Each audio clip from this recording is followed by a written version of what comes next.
Me pjesë të ndryshme të globit që po digjen nga zjarret, valët vdekjeprurëse të nxehtësisë që parkohen mbi qytete, oqeanet e nxehta rekord dhe një super El Niño që po forcohet akoma më shumë, duket sikur po kalojmë vitin më të nxehtë të regjistruar ndonjëherë, por nuk është ashtu, të paktën jo ende. Kjo është vetëm vera numër 3 në librat e rekordeve dhe mund të ndryshojë tani.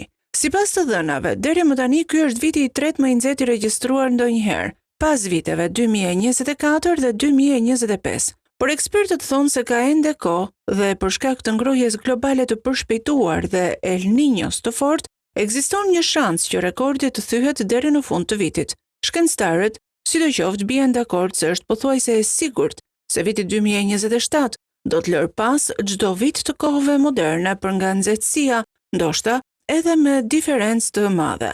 Me luftrat në të gjithë globin në vitet e fundit, njerëzit nuk i kanë kushtuar shumë vëmendje ndryshimeve klimatike, sepse bota ishte në flak në mënyra të ndryshme. Tani, bota është përsëri në flak me ndryshimet klimatike në një mënyrë që është gjithnjë më e vështirë të injorohet, thonë shkencëtarët.